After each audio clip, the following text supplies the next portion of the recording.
thought she was with the string with us. Like, there wasn't any interference. So I think it's just a combination, primarily on their end. Like, if they're not using good quality stuff, then it makes it difficult. Okay. For you guys to figure out your area. But like I said, no presentations tonight. Next week, all of the items that are on the agenda right now are all staff items. They're all staff items except for the legislative briefing on the cell towers legislation, and they're supposed to be here in person too. So hopefully next week it's not a problem, but You have nothing.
Check 1, 2. Check 1, 2.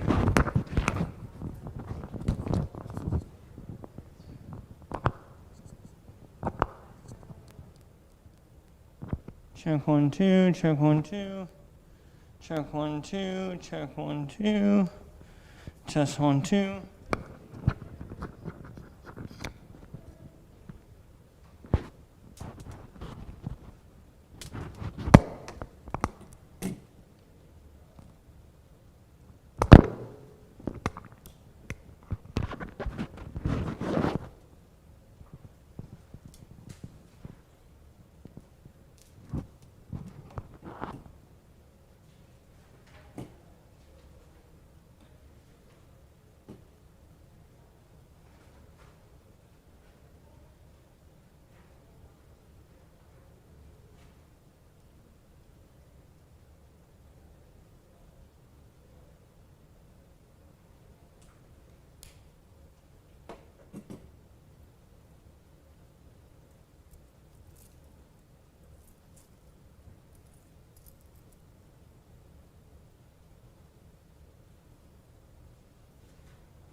my hand and like blue water everywhere.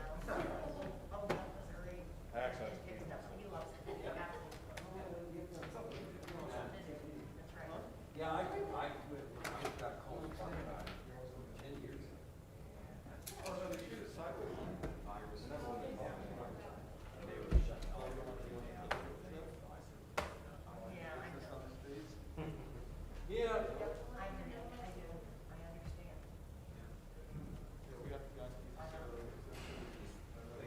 I understand. This is getting old fast. Yeah.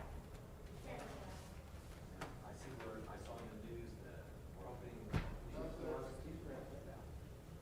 she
Before we get started tonight, we did have one person who signed up to speak this evening. Two people. Well, one signed up in advance and one signed up this evening. But if there's anybody else here who wishes to address the council this evening, if you could just see the city clerk before the meeting gets started. We just have a little form for you to fill out. Thanks.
Wish to give a memorial gift in honor of Mayor Reimel. The Independence Japanese Sister City, the Chicago Alton Depot, Independence Historic Sites, Mid-Continent Genealogy Center, or any Independence charity of your choice. So we're saddened to learn of this news, and we hope that many of you will be able to join the family and remember Don at 4 o'clock on August 22nd at the Cable Dahmer Arena. Now, our invocation this evening will be presented by Joey Candio, pastor of Grace Church. If you would please stand for the invocation and remain standing for the Pledge of Allegiance.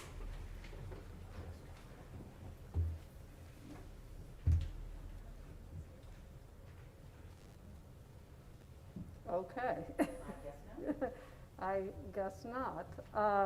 And we will proceed with the Pledge of Allegiance. I pledge allegiance to the flag of the United States of America and to the republic for which it stands, one nation, under God, indivisible, with liberty and justice for all.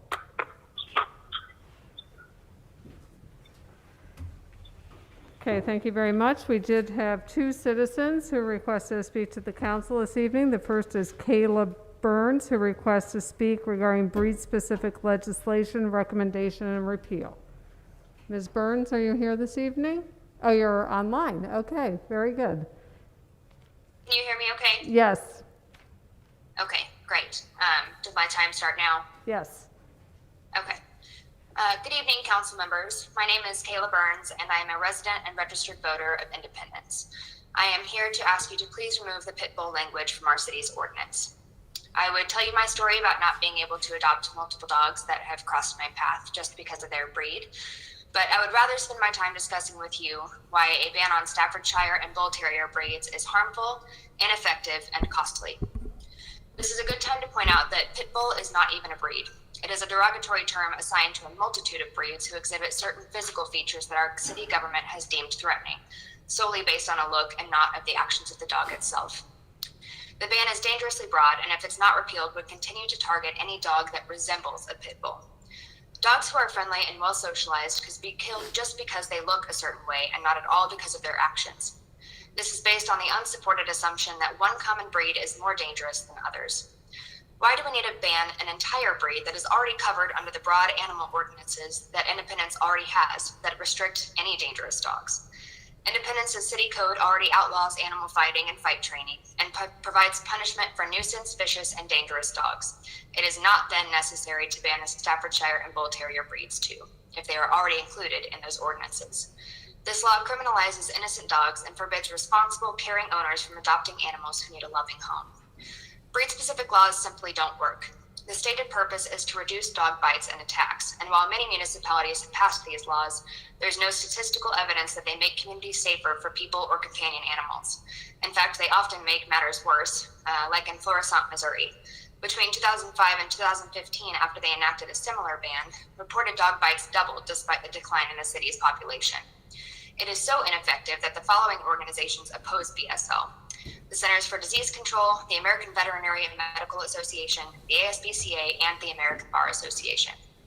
Not only does breed-specific language burden owners and keep people from moving to Independence, but it is costly and time-consuming for our animal control staff and now our city-managed shelter to manage every single pit bull breed animal that enters the city. If you were not at the public hearing regarding this issue earlier this year, you should at least know that the room could not even hold the number of people who showed up to support the repeal. Out of the multiple dozens of people that spoke, less than a handful actually favored the ban.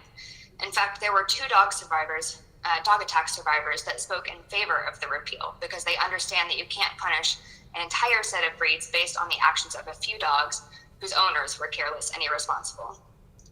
Independence is keeping owners from animals that need loving homes and keeping animals from owners that need love and companionship themselves.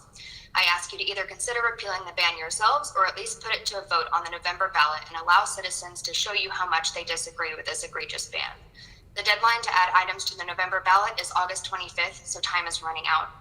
I ask you to act swiftly so that Independence can repeal this ineffective and costly legislation and instead work toward enforcing the existing dangerous and vicious dogs ordinances. Thank you very much for taking the time to hear from the public on this important issue. Thank you very much. Madam City Clerk, I neglected to call the roll. So why don't we go ahead and call the roll? Councilmembers Huff, Here. Perkins, Here. Stewart, Here. DeLucy, Here. Steinmeier, Here. Hobart, Here. Mayor Ware. Here. Okay. Our next speaker is Jason White, who would like to speak to us about options regarding the pit bull issue.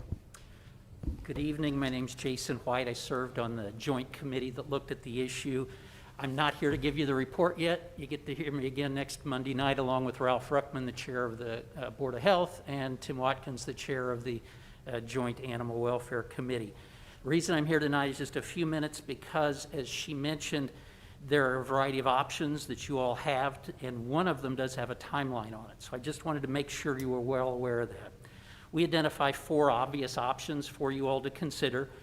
First of all, you can adopt the recommendation and vote to repeal the language of the pit bull issue from the city ordinance. Option number 2 would be you can decide to do nothing, which in all probability will lead to a petition drive by those that are advocates on the issue, which is going to then move the issue back in front of you at a time further downstream. Option number 3 is for you to put it on the November ballot. That's the one that creates some time frame issues because to turn over to the election officials that you want to have an issue on the ballot, you've got to make a determination by close of business on the 25th. So for you to have that option in your toolkit, you'd really need to allow the leaving open of this meeting so you could have an open council meeting at the next study session. Fourth option that's out there that's not as readily visible is the fact that the Missouri legislature has been working on this issue. Now, if you watch the Missouri legislature, they have large numbers of bills and very few actually make it through the process. In the last several years, the legislation that would preempt local governments from having specific bans on specific breeds, didn't say that very well, would prohibit cities from having bans on specific breeds. It actually passed the Missouri House very solidly last year before the pandemic shut everything down. They scrambled. It was in the last moment scramble and didn't pass. But if they figure out how to manage the process of the insanity of Jefferson City, it's really not a matter of if, it's a matter of when. Now, nobody in their right mind is going to predict when with Jefferson City, but there's really 4 routes of which this thing's going to get dealt with, and I want to make sure you're aware of them, most specifically the one with a tight time frame before you. Unless you got questions, we'll see you next week. Okay, thank you, Mr. Thank you. White. I do think that we need to pause for a moment and discuss these options, because there is a deadline to put something on the November 3rd ballot, which is one of the options that is before us, and it has been requested to some extent, especially by our speaker this evening. So I believe, Madam City Clerk, that that would need to be to the election board on August 25th, which is a week from tomorrow. In order to make that possible, since there's nothing regarding this on the agenda tonight, we can't adjourn that item. We would need to call a special meeting for Monday, the 24th, and put that on as an emergency ordinance to be voted on twice at the same meeting with a 2/3 majority vote if the council decided to go that route, and the council may not decide to go that route. But given that time frame, I think it's imperative that we decide tonight if we want to have that option available to us, so that we can call a special meeting for next Monday to take up that particular item after the study session, where we hear the full report and recommendation from the committee.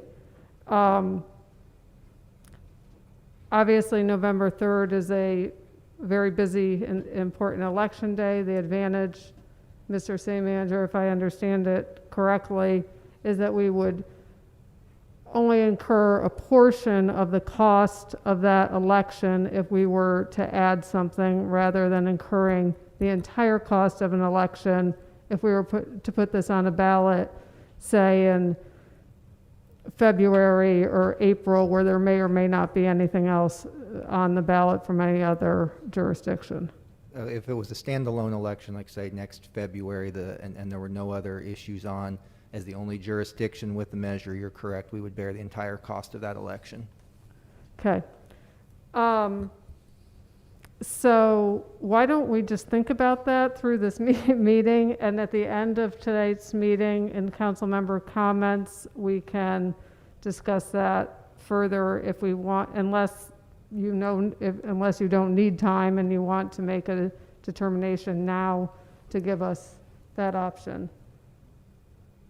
Do you rather, you want to do it now or wait? I'm fine with waiting if we want to. I did have a question. Sure. Maybe the clerk or somebody here knows this.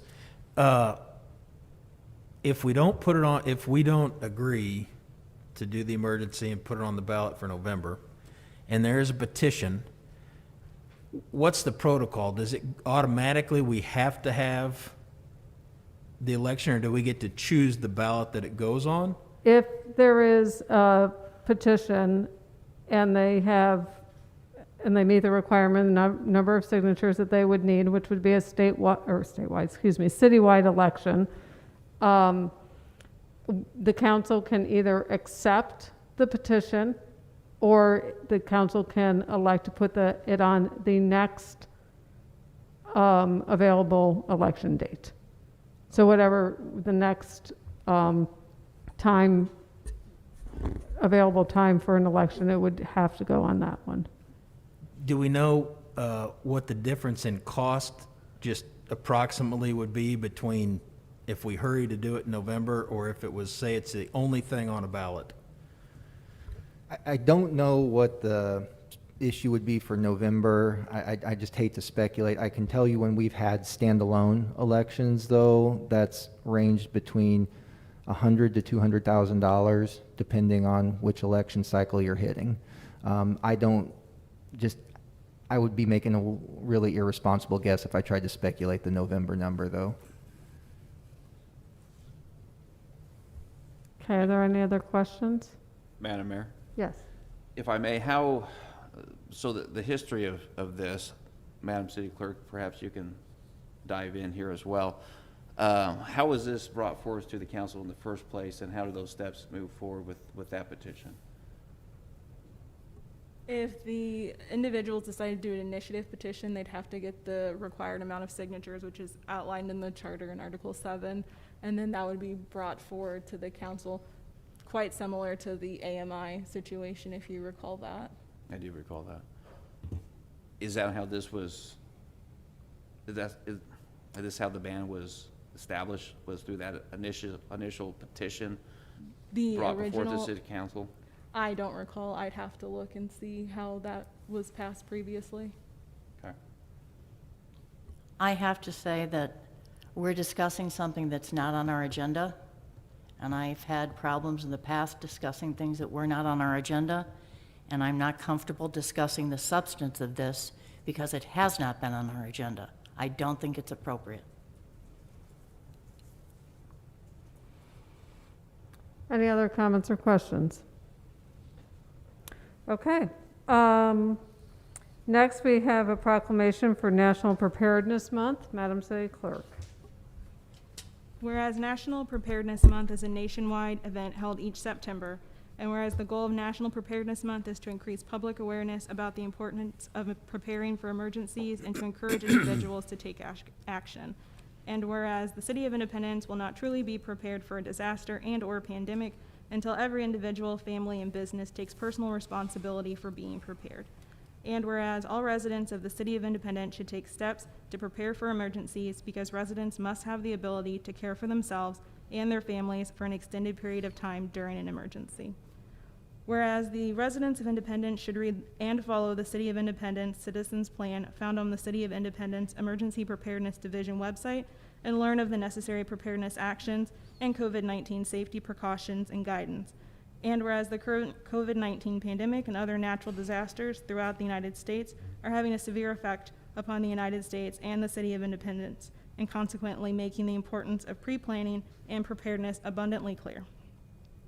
And whereas the City of Independence officially recognizes many volunteers involved with the Medical Reserve Corps Greater Kansas City, the Community Emergency Response Team, the Disaster Animal Response Team, the Emergency Communications Service, Fire Explorers, Storm Spotters, Event Safety, Search and Rescue, Planning, and Logistical Sections, and the Specialized Emergency Operations Center, command staff volunteers who routinely offer their invaluable services to make our community safer.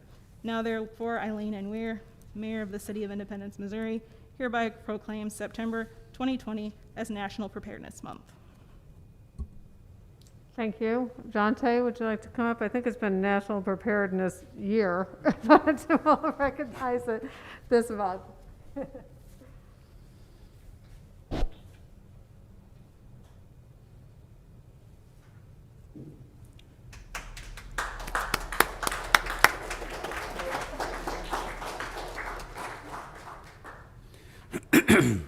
Okay, this brings us to our consent agenda. Mr. Madam Mayor Mayor? Pro Tem. Madam Yes. Mayor, I move to approve the reports and recommendations of the city manager. Second. Okay, it's been moved and seconded. The city manager has asked to pull items 1, 2, 3, and 4. Are there any other items any council member wishes pulled for separate consideration? Madam Mayor, Yes? under resolutions number 1, please. Okay.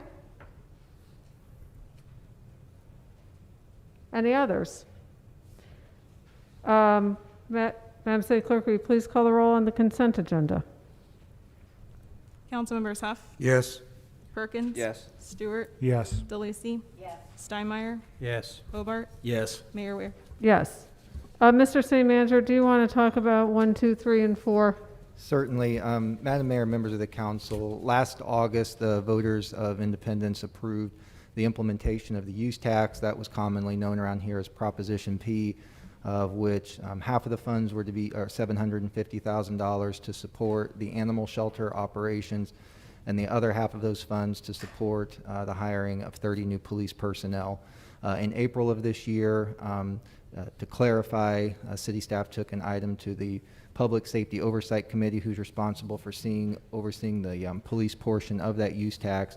We estimate it's about $99,000 to fully equip an officer, including their uniform, supplies, vehicle, the academy costs, et cetera.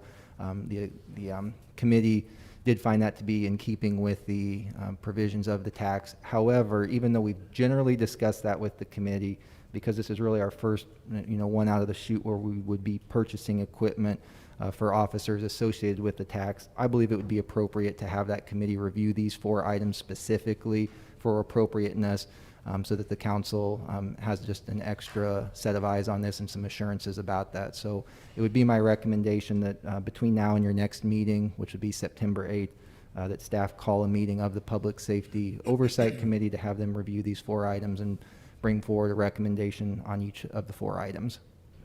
Okay. Are there comments or questions on 1, 2, 3, and 4?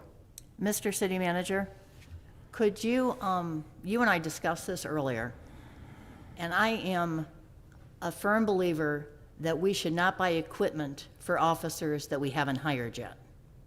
And would you please pass my firm commitment to the Public Safety Service Commission? I mean, one of these items was to buy 3 cars, but we don't have officers hired under this tax to drive those cars. So I do not believe it's appropriate to buy equipment for future employees, and I just wish you would pass that on to the committee members, please. Thank you. Other comments? Yes, Mr. Yes. Mr. City Manager. I noticed that we were pulling money from 2 of the budget items. That's where, but I'm looking at the language. I asked you to send me some of the language on the resolution and then the ballot initiative. And under the use tax, I was noticing there's a description of the line item, and then it broke it down, and nowhere did I see this the ability to create this budget item, these line items underneath with operating expenses and equipment. So if we're going to go back, I'd like to see that our budget is also discussed, and that we make a correction to the budget under the use tax program, and that it would eliminate this. It's just strictly salaries. So to me, it's a line item. It should just say salaries and benefits, and that's all it should be. And I know that whoever drafted the budget, whoever created the budget, may have thought it to be reasonable, but it's not responsible. And I just want to make sure that we press that issue, that just because it may seem reasonable to create line items, it may not be responsible. And I think we need to raise that standard and ask those questions. Is our actions reasonable, and is it responsible? Thank you. Good point, Okay. and we can amend that to reflect it along the way. Thank you. Thank you. Yes. Yes, Mr. City Manager, also on the September 8th for this, Yeah. I would like to see, if possible, the assigned cars to which officers, and we're going to have some retiring, so attrition, what kind of surplus we have with them vehicles. I know, I heard today that you're very successful in getting some recruits who are about 9 months out and stuff, just kind of laying it out there to see what kind of inventory we have. And on the attrition and stuff. Yeah, I follow you. We'll get that as part of the report for you as well. Thank you. Certainly. Madam Mayor, Yes. actually, a question for the city Yes. manager. Well, first of all, I just want to say I don't like the idea of using the Prop P money for the purchase of the equipment. I don't really think that's what the voters out there are voting for, and we're not anywhere close to hiring 30 officers, so I don't think that's been fulfilled. But my actual question was it put out to bid that we use like a local Ford dealership, like for instance Metro or Matt Ford, and what's the reason we're not using them? Yeah, and I'll go really high level on this, and if the council wants more detail down the road, I'd be happy to provide that. But at a very high level, the good question that Councilmember Stewart's asking, we're part of a regional, so Kansas City metro area regional purchasing cooperative where cities come in bulk trying to get the best deal possible rather than one city. The idea is that the economies of scale, multiple cities purchasing off of this, we can get a better price than what somebody could as an individual on the open market. And then in our case, independents would say we're looking to get 13 Ford Explorers, and the dealers are all made aware of that and have the opportunity to bid, if you will, through that cooperating purchasing agreement. And in this case, Shawnee Mission Ford was the one that came in. I know recently Landmark Dodge was able to do a deal with a city over in Kansas, so it kind of shakes out differently in different circumstances. But in this one, that was what the low bid came in through the cooperative purchasing agreement. Okay, then one other question. Certainly. You said they're not making the Dodge Charger anymore, and I think there was another vehicle listed in there. Yeah. But the Ford Explorer, that uses a lot of gas. And do they not use make the Escape vehicle anymore either? Because I know there are some departments that have Ford Escapes as their vehicles. I honestly don't know the specs of why this particular vehicle was selected. I can ask the chief if you'd like a little more detail right now to have him come forward and just give you a quick update on that, if you don't mind, Chief.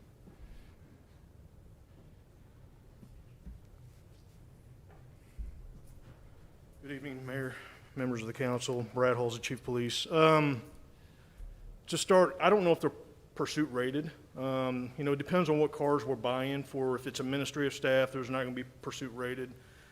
Frontline cars are pursuit rated. As far as the Dodges, yeah, they stopped making. They're going to continue making them, but they stopped after we bought, I think it was the 10. We were hoping to save quite a bit of money using those vehicles.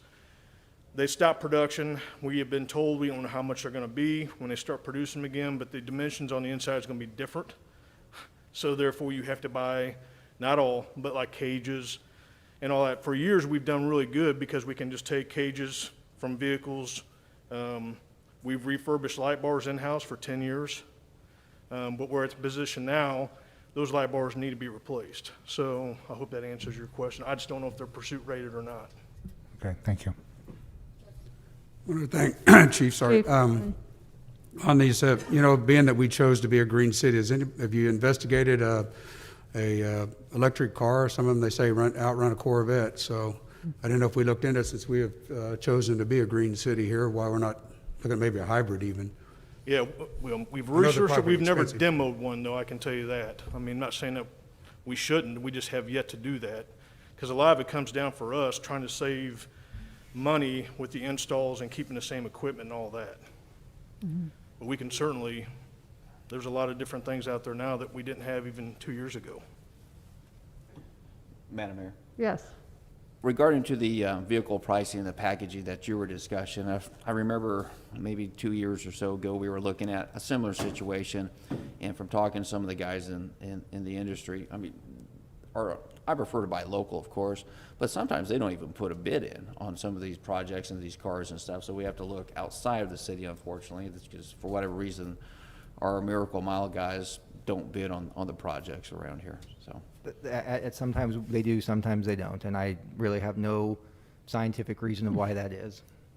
And I will tell you, all the warranty work and even work outside of warranty, Metro Ford does that work for us. They're a very good business, and we do, a lot of different agencies around here use them as well. Okay.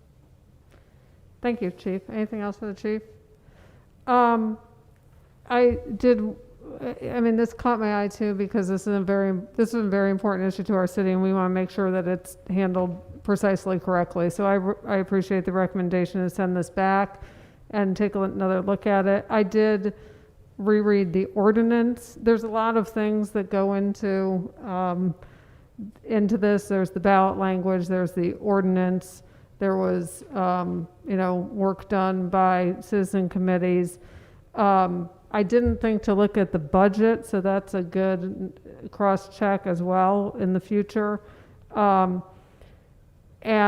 just a lot of discussion, and I know what this council discussed, which was, the total cost of an officer, not just salary and wages, but, you can't hire an officer and then not have a weapon, a uniform, a car, so on and so forth for that officer. So, but it's not clear, and so I think it's a very good idea to send these 4 items back and make sure we get this exactly right with the expectations of the community. So we would just need a motion to postpone 1, 2, 3, and 4 till September 8th. That would remand that back to staff. So moved. It's been moved and seconded. Is there any further discussion? Hearing none, please call the roll. Do you want to do them one at a time, Becky, or can we do them all at once? I think it's accessible to do them all at once. Okay, That's fine. very good. Councilmembers Huff, Yes. Perkins, Stewart, Yes. DeLucy, Yes. Steinmeier, Yes. Hobart, Yes. Mayor Weir. Yes. Motion passes. Resolution 20767. I wanted to just ask the city manager just to review this policy, just so that if folks aren't aware of what this policy is for procurement and why it was necessary, please. I'd be happy to do so. The General Assembly of the State of Missouri passed legislation that will become effective August 28th of this month, requiring municipalities to have certain assurances in place against anti-discrimination, particularly against the nation of Israel. So this was a bill that was, as I mentioned, the Anti-Discrimination Act passed by the Missouri General Assembly. Really, we as a local governing body don't have much say in this. This is now the law of the state of Missouri, and we are simply recommending as staff that we update our procurement manual to reflect that we're in compliance with state law. Any other comments or questions? Councilman, would you like to make a motion?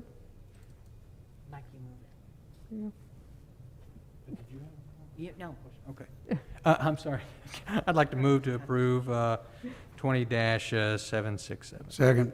It's been moved and seconded. Is there any further discussion? Hearing none, please call the roll. Councilmembers Huff, Yes. Perkins, Yes. Stewart, Yes. DeLucy, Yes. Steinmeier, Yes. Hobart, Yes. Mayor Weir. Yes. Resolution passes. Okay, this brings us to our public hearings. The first is a public hearing for the application by Steve Mcbee requesting a rezoning from R12 two-family residential to C2 general commercial for the properties located at 1401, 1409, 1503, and 1505 East 23rd Street. This is new information only. Mr. Scannell. Yes, Mayor and members of the council, my name is Tom Scannell. I'm the Community Development Director. This application was considered by the Planning Commission on July 14th. The Planning Commission recommended in favor of this, and there's no new information to report on this case. Okay, is there any comments or questions from the council on the public hearing? Okay, public hearing is closed. Madam City Clerk. Bill number 20-060, an ordinance approving a rezoning from District R6 Single Family Residential to District C2 General Commercial for the properties at 1401, 1409, 1503, and 1505 East 23rd Street South in Independence, Missouri. Second and final reading. Is there any discussion on this bill? Madam Mayor, Yes, Councilmember DeLucci. I understand some people are here with the traffic study that we're going to give a presentation to us. I had a problem with the traffic study, so I wondered if we could have a small presentation on it. Mr. City Manager? Yeah, we would be happy to, I believe this was mentioned at the last council meeting, Yeah. so we do have a liaison from the company that did that here. Very good.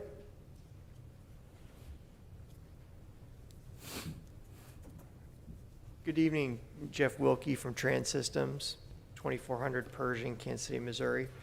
So I'm a licensed professional engineer and certified professional traffic operations engineer, and I prepared, my company prepared this traffic study as we do throughout the metropolitan area. So we used all industry standard practices as we prepared the study. The study was reviewed by the city and by MoDOT's professional engineering staff and has been accepted. And I'd be happy to answer any questions you have about the study. I'm just concerned, sir, we're moving on some of these intersections that are proposed from a D to an F, and then 40 years in the future, they get even worse to like a double F or something. And I don't see how that's acceptable to good city planning. And I guess, does MoDOT not look to see that the traffic intersections fail? Or is that not a requirement of the city? Or does it simply not matter? I'm just so confused. Sure. Well, level of service is a kind of qualitative assessment of traffic, how we feel traffic is operating. So we've assigned it to different delay scores, or the amount of time you sit in your vehicle while waiting at the stop sign. And it is not uncommon on a busy arterial street to see some longer delays. Typically, we're shooting for level of service D or better, but oftentimes along busy corridors at peak times, we see levels of service E and F. There's a number of driveways along 23rd Street today. I would figure some of those are probably operating similarly right now. It's a situation where we look at what improvements could be made that are practical, and there aren't a lot of options available at a location like this, these two site driveways where traffic signalization is not an option. The volumes are well below those thresholds. Well, plus MoDOT would never let a traffic signal go in because of the high V traffic signal. It'd be too close, wouldn't it? Correct. It yeah. wouldn't meet the requirements. Right, it's an undesirable spacing for a traffic signal. And Hayden and Kings Highway, and there's a third street there, Woodbury or Woodbridge, I forget. Woodbury, All three of them don't meet the MoDOT requirements of distance between each other. And they're just simply side streets. And we're talking about putting in a development, which I read the report, they're talking about in the future putting 68 apartments back in lot 4 and put a car lot here and then commercial on the other 2. And I just don't see how someone's going to be trying to exit those and then going left, because we're not restricting left turns. We're allowing left turns from those sites. Correct. And I've been there at 4 in the afternoon, and you'd have to be a little bit crazy to go left from Hayden to try and get to Kansas City. I mean, the traffic is awful.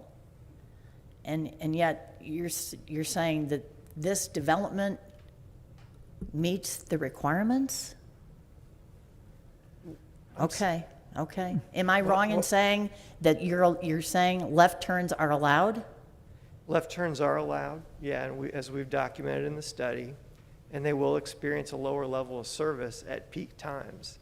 So we're talking about the peak hour AM and peak hour for the PM. That's typically what we study in traffic.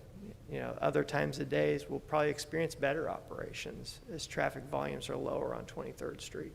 And the traffic study you didn't really do a traffic study because of COVID. So you looked at past traffic patterns. Correct. We couldn't collect traffic counts at the time of the study because the stay-at-home orders were in effect. So we used traffic volumes that were several years older from MoDOT's website that reflected conditions without a shutdown in place. And so your traffic study assumed a car wash. Yes. And it assumed the 68 apartments in the back. Correct. What did it assume for lots 2 and 3? We had a general office land use was assumed on that parcel. Is that proposed within this development plan? That is what I was provided with to study from the developer, yes. Okay. Thank you. You're welcome. Are there any other questions for this gentleman? Yes, Councilman? Councilman DeLucy mentioned this, but the distances between the street and the driveway for this development, are less than the 440 feet that are typically recommended by MoDOT. You're familiar with that? You're talking about the spacings between each of the site driveways? Yes. Along 23rd? Yeah, MoDOT has guidance in their engineering policy guide for what they want between driveways. So yes, we're familiar that they are less than MoDOT's desired spacing. So let me ask you a hypothetical, and you're familiar with the site plan that has the lot 1, 2, and 3, and number 3 is where the car wash is gonna go? Mhm. So let's say we have lots 1 and 2 developed at some point, those driveways are gonna be even less restricted. I mean, they're gonna be even closer together than MoDOT's. Right now, we're at 210 feet, 330 feet. The recommendation is 440 feet. We had 2 more driveways in there for 2 separate lots. They're gonna be like 50 feet apart, right? Hypothetically. I mean, what would a traffic study look like then? Can you give me any kind of idea whether that would be acceptable, whether you've seen that before, whether that would be a concern of yours? You know, it would depend on the plan that's presented that you'd have to analyze with it. I think the thought with these access points being closer than MoDOT's standard spacing is that they actually align with existing intersections across on the other side of the street. And that's a strong access management principle, that you try to consolidate the access to existing intersections if you can, or limit the number. So adding an additional intersection in there would be a totally different application for us to have to study. It would Sure. be a different study. There's not any more streets though for them to line up with. No, there are not. Right. Right, that's it. So, Mhm. You don't deal with the elevation, you're strictly traffic. Correct. Okay.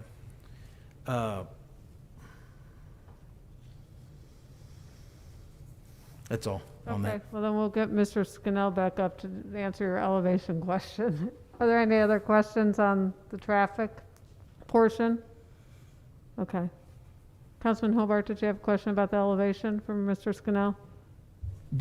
Just briefly, because there's a giant hill there on that property, do you know if from what I read in the plan, the elevation is being lowered? That is correct. So the developer intends to lower that hill that was seen from 23rd Street, bring that down closer to the grade of 23rd Street, so that they have that nice visibility there along 23rd Street instead of being elevated. And the elevation change, the reduction in the hill will be across all those first 3 lots? That's my understanding, and once we get detailed plans, we will be able to definitely answer that. Madam Mayor? Yes. Thank you. Mr. Scannell, office is planned on lots 2 and 1, I think. 2 and 3. But we're rezoning it to commercial. Why are we rezoning it to commercial? C2 is what they have requested to rezone the property to. C2 is our general commercial district. When they had filed their application, this plan had gone through many iterations as we worked with the developer on addressing the traffic concerns, and they settled on the general office uses, which is allowed in the C2 district. But office use has a less traffic impact than commercial use, correct? Correct, yes. So this traffic study assumes office use on 2 of the 4 lots, correct? Correct, yes. But we're rezoning it to higher intensity traffic use, correct?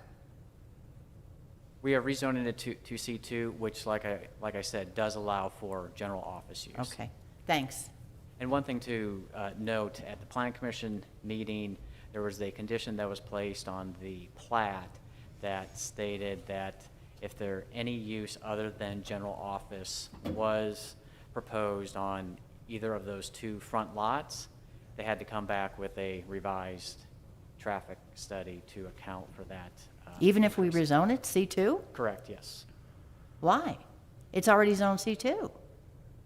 Correct, but the traffic study is based on general office. Okay, wait 1 second.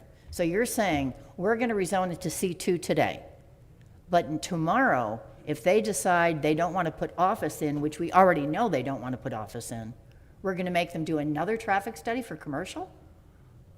Is that what you're saying? That was the discussion at the Planning Commission meeting, yes, and that was a condition that was placed.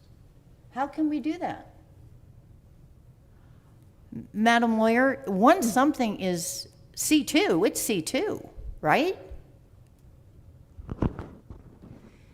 It is C2, but if the use changes and the staff wishes to see additional detail that will help them determine whether the use is appropriate and the infrastructure is going to work for that use, then before building permits are issued, staff has the ability to request more information. Even though we zoned it C2? Correct. Are there any other comments or questions on this bill? Madam Mayor? Yes. I just have something real quick. I don't know if it's the best time to point this out, but I'm going to be abstaining on this, just simply because have family members that have known Mr. Mcbee, McBee's family members, and we've been friends for decades. So that would be the reason why. Okay, thank you very Abstain. much. Thank you. Okay, appreciate that. Okay, hearing no other comments or questions. Mayor? Oh, I'm sorry. My apologies. No, go ahead.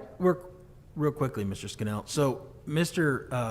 McBee knows that there's an expectation if he wants to put something else in there other than the office use, that he understands and has accepted, or it's been told to him he'll have to do another traffic study.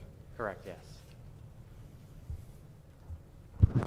And just to chime in, what they would do is just update the existing traffic study, so the burden wouldn't be as heavy as if they had to start from scratch. They would just need to input the new use and update the traffic study. So it's not that big of an undertaking, as Right. you might understand.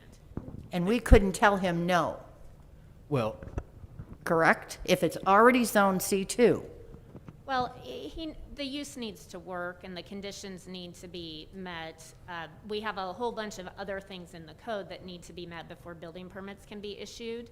So while the zoning is one item, there are a bunch of other things that need to be met as well. So those things would all be reviewed before building permits could be issued. Okay, any other comments or questions? Okay, hearing none, please call the roll. Councilmembers Huff, Yes. Perkins. Yes. Stewart, Abstain. DeLucy, No. Steinmeier, Yes. Hobart, yes. Mayor Weir. Yes. Ordinance passes. Our next public hearing is a public hearing for the application by Steve Mcbee requesting a special use permit to operate a tunnel car wash and coffee shop at 1503 and 1505 East 23rd Street. New information only. Mr. Scannell. Yes, this special use permit for the car wash was considered by the Planning Commission on July 14th with the rezoning application. The Planning Commission recommended approval of the application, and there is no new information to report on this case. Are there any comments or questions from the council on the public hearing? Public hearing is closed. Madam City Clerk.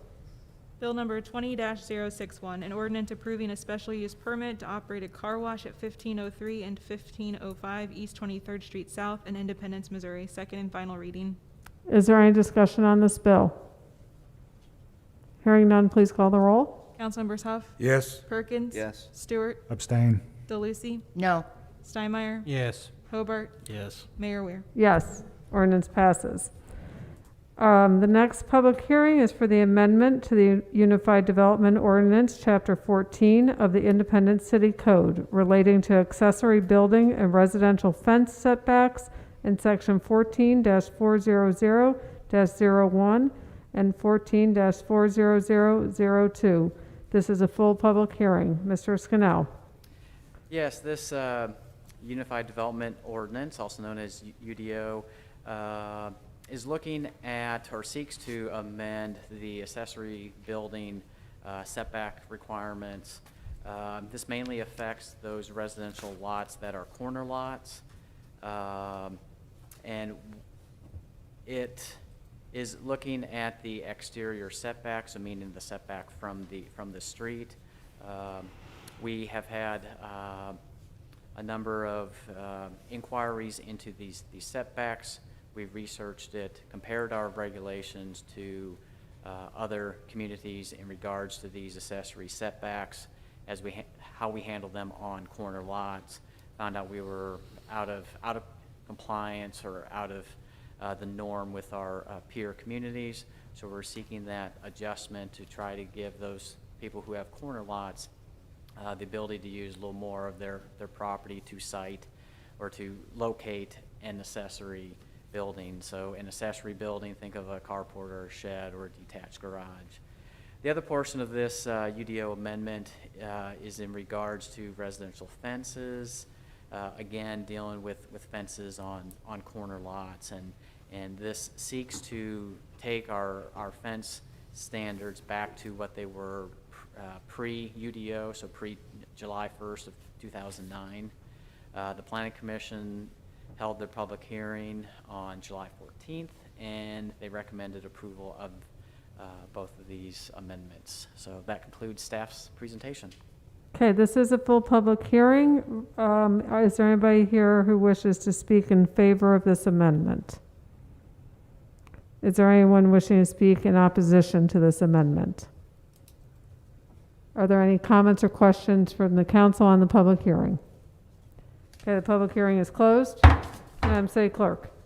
Bill number 20-062, an ordinance amending the Unified Development Ordinance, Chapter 14 of the Independent City Code pertaining to accessory building and residential fence setbacks. Second and final reading. Is there any discussion on this bill? Hearing none, please call the roll. Councilmembers Huff, Yes. Perkins, Yes. Stewart, Yes. DeLucy, Yes. Steinmeier, Yes. Hobart, Yes. Mayor Weir. Yes, ordinance passes. We have two non-ordinance action items this evening. Madam City Clerk. Bill number 20-768, a resolution approving a preliminary plat of Mcbee Landing located at 1401, 1409, 1503, and 1505 East 23rd Street South and South 2351 South Hayden Street in Independence, Missouri. Is there any discussion on this item? Hearing none, please call the roll. Councilmembers Huff, Yes. Perkins, Yes. Stewart, Abstain. DeLucy, No. Steinmeier, Yes. Hobart, Yes. Mayor Weir. Yes, item passes. Council action is requested to authorize the city manager to execute the sub-awardee agreement between the Kansas City Area Transportation Authority and the City of Independence for the CARES Act formula grant. Is there any discussion on this item? Hearing none, please call the roll. Councilmembers Huff, Yes. Perkins, Yes. Stewart, Yes. DeLucy, Yes. Steinmeier, Yes. Hobart, Yes. Mayor Weir. Yes, item passes. This takes us to our second readings. Bill number 20-063, an ordinance finding, determining, and declaring the necessity of acquiring temporary construction and grading easements for the Independence Power and Light Substation K South Feeder Rebuild, project number 201706, authorizing the negotiation and eminent domain proceedings if necessary, approving the plans and specifications for the project, authorizing the use of experts as needed, authorizing and directing the execution of documents and the payment of funds to property owners or others holding property rights in conjunction with the property. Second and final reading. Is there any discussion on this bill? Hearing none, please call the roll. Councilmembers Huff, Yes. Perkins, Stewart, Yes. DeLucy, Yes. Steinmeier, Yes. Hobart, Yes. Mayor Weir. Yes, ordinance passes. Bill number 20-064, an ordinance amending Article 20 fireworks of Chapter 5 of the Independent City Code and making other necessary revisions. Second and final reading. Is there any discussion on this bill? Hearing none, please call the roll. Madam Mayor? Oh, I'm sorry. I'm sorry. I, Go ahead. well, I think Who- Huff was first. Go ahead. Steinmeier. I'm sorry. Yeah, on this bill here, I have a little problem with, we can't enforce what we have, and I think this is an unenforceable thing. We had a bad year due to the wind and stuff. I don't know, I can't really support this. I think next year will be a different year. We'll hopefully have our own display. I feel like we're gonna wear our police department out chasing this. I mean, it's bad enough the way it is, let alone you start throwing that in there and then neighbors are screaming at the other neighbors. I think it just causes a lot of issues. Okay, thank you. Councilman Steinmeier? Yes, thank you. I also have a problem with just passing ordinances that are not going to be able to be enforced. I think we this is one of those ordinances that'll just put a lot of undue pressure on our police department. People can get fireworks, they can bring them into Independence. I remember when I was growing up in Kentucky Hills, we had an ordinance similar to this, and every 4th of July, we were in the backyard firing them off. That's the only time my dad was an outlaw. But we did it celebrating our nation's independence. And so one of the things that I am concerned about, if we're going to have this ordinance, just be reminded that what you're saying is that you don't want the groups that sell fireworks and the nonprofits that sell, and they're all nonprofits, like 24 Group Against Hunger, Pop Warner Football, which I particularly like because I played Pop Warner Football. I was grateful for the opportunity to do so. Messiah Lutheran, who helped with the burial of my father and the funeral. I want to support them. Mill Creek Elementary. We know there's at least 2 council members sitting up here today that are graduates of Mill Creek Elementary. And that may be the highest 6th grade that education Mr. Huff has, but he was a proud member of Mill Creek. So, and Truman Habitat for Humanity. So there will be some effect on this. And I just worry that, again, it's something that makes us all happy and feel good at the moment. People will still be able to buy them. The question is, do you want them to buy them outside the city and bring them in? Or if we know they're going to buy them, are we going to be supportive of our nonprofits? So just something to think about tonight. Okay. Mr. City Manager, this brings us in line with Lee Summit, Blue Springs, Green Valley, the county, correct? As far as what's allowed to be sold, correct. Right. I'm not familiar with their period of time of when they Right. allow to sell, But the actual sales, the inventory, I mean, correct. we are the outlaw in allowing bigger sales than the other outlying areas, correct? We're less restrictive Right. on what we allow. Like we have so- bottle rockets and Yeah. sky lanterns and all that. Okay, I just wanted to be sure I understood what the ordinance was. Madam Mayor. Yes. So I just want to say, I don't mind as far as restricting bottle rockets or, any of the aerial stuff. I don't have a problem with that. What I have a problem with is the decreasing the time frame that we can sell them. So, and I'm going to be voting no on this, just. So. Okay. Any further discussion? Hearing none, please call the roll. Councilmembers Huff, No. Perkins. No. Stewart, No. DeLucy, Yes. Steinmeier, No. Hobart, Yes. Mayor Weir. Yes. Ordinance fails. This takes us to our first readings. These will have their second reading on September the 8th.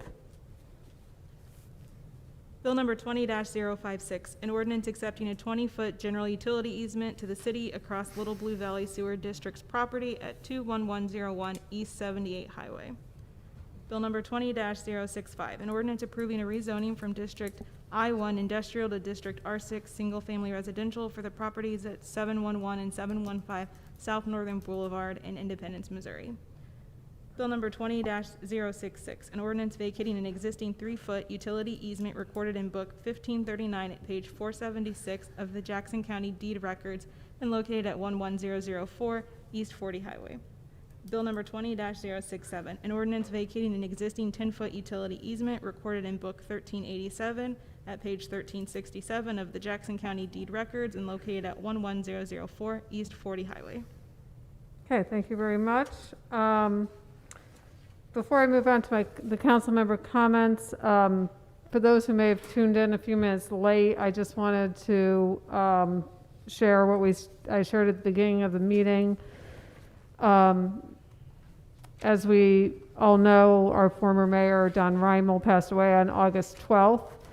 There will be a public celebration that family encourages all of Mayor Reimel's friends and the public to attend. It will be on August 22nd at 4:00 p.m. at the Cable Dahmer Arena. You will be required to wear a mask if you plan to attend, and there will be social distancing requirements in place. The family is asking for contributions to some of the family's favorite charities, which include the Independent Sister City, the Chicago Alton Depot, Independence Historical Sites, Mid-Continent Genealogy Center, or a favorite Independence charity of your choice. So if you wish to make a memorial contribution in memory of Mayor Don Reimel, they're requesting contributions to those charities. So again, they'll be at 4:00 p.m. on August 22nd at the Cable Dahmer Arena. So this takes us to council member comments. In respect for your comments earlier, Councilmember DeLucy, I will make a motion to call a special meeting on August the 24th to consider a emergency ordinance placing the recommendation of the Animal Welfare Committee and the Advisory Board of Health on the November 3rd ballot. Second. It's been moved and seconded. Discussion. Madam Mayor, Yes. if I'm understanding the conversation that we had earlier, there was one individual who suggested that we should, the other individual gave out the options. Correct. My concern is that if we don't, that won't be an option if we don't have something to consider next Monday. I'm trying to leave all the options open. We will have the presentation, the full presentation and the recommendation on Monday, but without a special meeting and an emergency ordinance, there'll be no opportunity to get that on the ballot for November the 3rd. So I'm just making sure that, my opinion is that this council should avail itself of all the options. Sure. Fair enough. Thank you. And we can vote no on that, of course, and as it is an emergency, it will require 2/3 majority vote if that's the direction the council would choose to go. And I would just like to say, Madam Mayor, that this is a big enough issue that a week's notice to people in this environment is not enough time. I do not know what the urgency is. We've had the animal welfare group and we've had the health committee group, but we've not had people come and address us directly. And what we're talking about is in 7 days, reversing a law that's been in effect for 11 years. And I've not heard any reason other than, gee, we want to make it a cheap election. That's not good enough for me. I think we need enough time to have people know what the issue is and to come and talk to their council, send email, have discussion. It's big enough. And if that means we don't make November, then we don't make November. That's fine. I'm just making all the options available that are being presented. And I have received communication from citizens requesting that we try to get this onto the November ballot. So I just don't want to eliminate that option. Yes. Madam Mayor, I agree this is a big deal, and the citizens of the city should be the ones speaking on this or voting on it, to have their voices heard. The thing that bothers me is it took some people out here that worked their tails off to bring a petition to this, not to this council, but the council before. And they chose to go ahead and ban the pit bulls or specific breeds. So, but I do believe that we definitely need to have the public vote on this. I just don't know when. I agree with Councilman DeLucia. I know that's hard to believe. Okay. Oh, Yes. I'd just like to chime in briefly. We've all heard from voters on both sides, some local, some not, and it is absolutely a pivotal issue in the city. I think we probably would all agree on that. I think we would probably all agree ultimately that it should probably be decided by a vote, public vote at some point, and whether we would put that on the ballot for those folks or whether they need to see if they can get the signatures for a petition. I can't say I'm decided on, but I would support leaving that option open for us to vote on next week. To Councilman DeLucy's point, my desire is not to deprive anyone of a voice or their opinion on this matter, of course. Ultimately, do economics factor into it? A bit for me, they do, because if it's going to end up on a ballot and we can save the city $100,000, total made-up number, then there is at least a tiny bit of value in that. Mm-hmm. I made the motion so we could have discussion, so. Okay. Councilman Steinmeier. Thank you, Madam Mayor. I just want to remind folks that there was over 4,400 signatures collected, and anybody that's ever gone out and collected signatures knows that's a big number, and that's a lot of work. I have no problem. I have no problem one way or the other. I am not willing to rush to a decision and put something on a ballot when a lot of people made a lot of efforts to collect a lot of signatures to bring to the council. And I think that type of effort needs to be matched on an opposing side. And if they want to bring us those signatures, I'd be more than happy to discuss the next step, but I feel that the voters should decide this. I know, again, I'm going to say it, my wife said this to me this week, and I really fully believe it, that what is reasonable is not always the most responsible thing. I don't want to rush to this. I'm going to vote no. I don't feel like it's necessary. The reasonable thing and the responsible thing is to see the efforts on the other side, bring it to our attention, and let's put it to the people of Independence to decide. It's not up to this council to make those type of decisions when so many of our residents spoke in favor one way or the other. I say let's take it back to the people, but let's that opposition party come back with the same effort.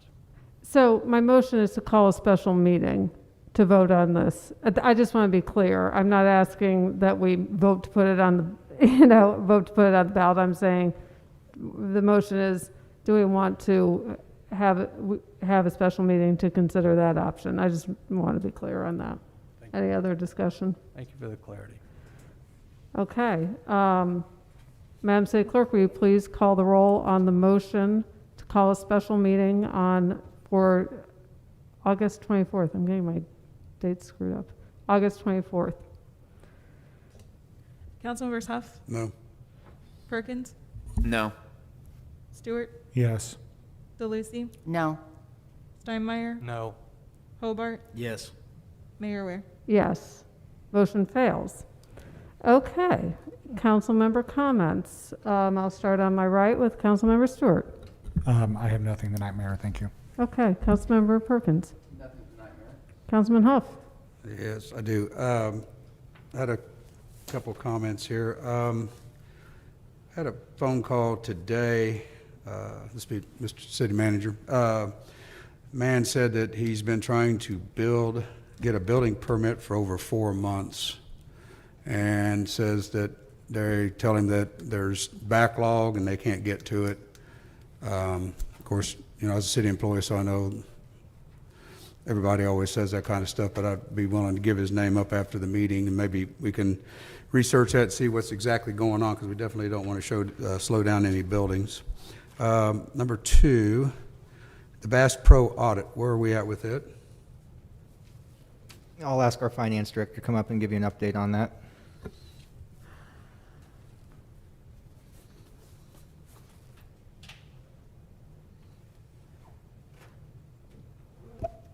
Good evening, Brian Kidney, the Director of Finance Administration.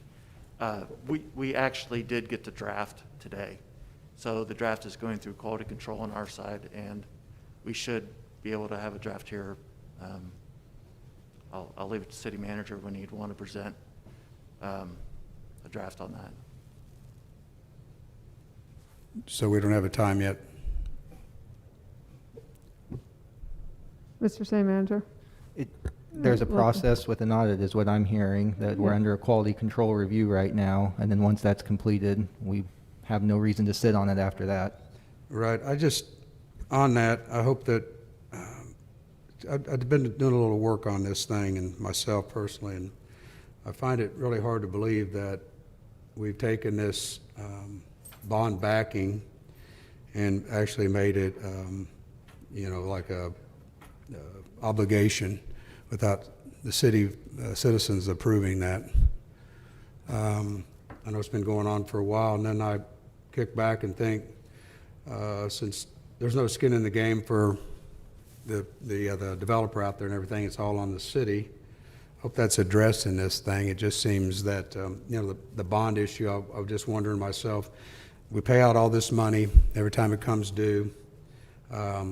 And then I think, well, why are we doing that? If we default, what's the penalty? Okay, we lose a bond rating. Are we going to lose that much money in a bond rating if we're paying $3 million out and it costs us $500,000 because we move a point?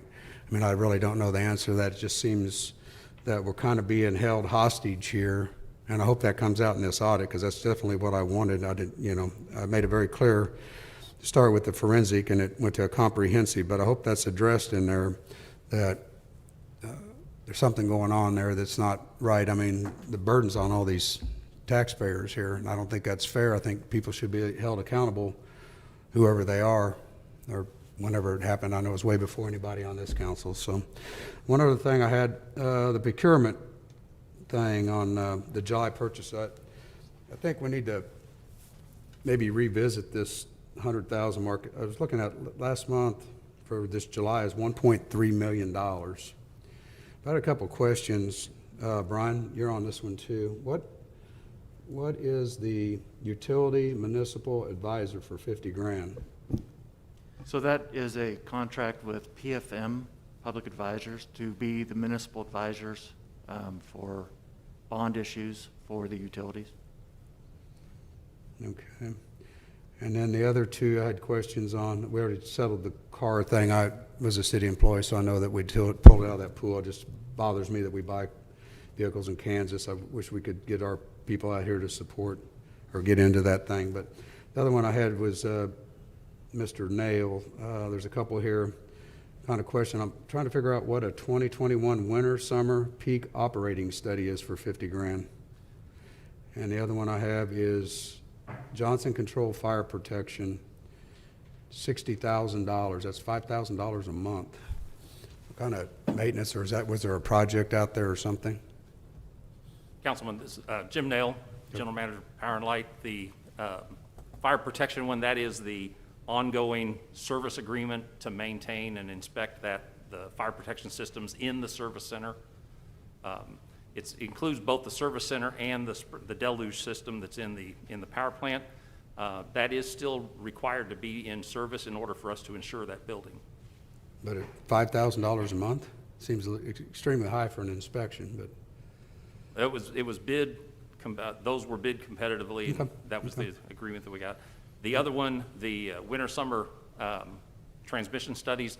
As part of our NERC obligations, we're required every year to do an analysis of potential events on our system, and then devise also contingency plans to review those. We have that done by an outside engineering firm that goes through and runs all those repetitive analysis and then helps us develop the plan. We don't have the personnel to do that. 50 grand, that's almost another employee here. No, sir, we don't.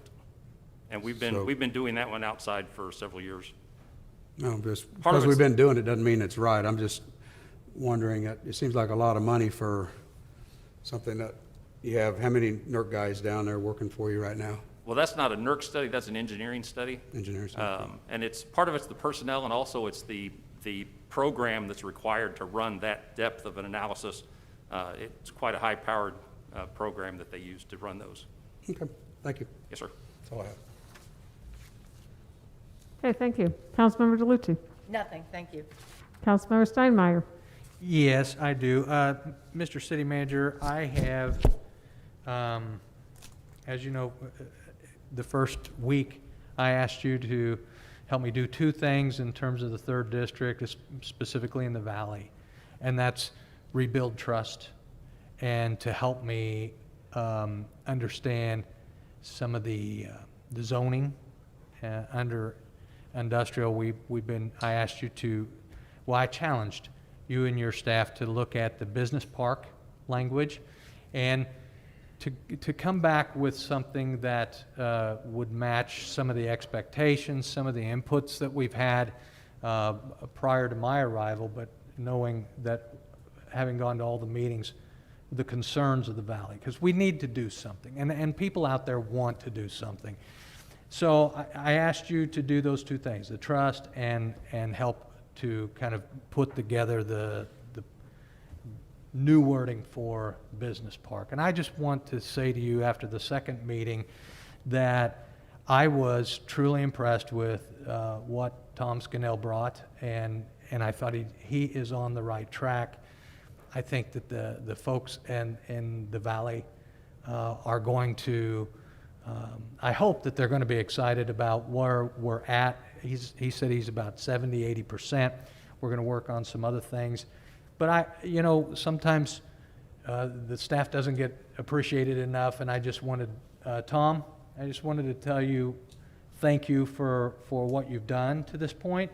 Look forward to more input and getting this kind of finalized. And then the trust piece, we're going to bring some people from the valley in just to talk with them, get some input from them. So I thought it'd be nice to just recognize the efforts of your team and tell you that I appreciate it. The work still needs to be done. There's still much that we have to put together, but I'm excited about moving forward and the progress we're making as a city. And if I don't move fast enough, you can always take me kicking and screaming, but that's the direction I want to go, okay? Thank you. Thank you. Thank you. Councilman Hobart. No, thank you. Mr. City Manager, anything this evening? Just very briefly, I wanted, 2 weeks ago, the council voted to approve our allocation of our federal CARES Act dollars. I signed those contract documents this past Thursday. Had a conversation with the county administrator on Friday.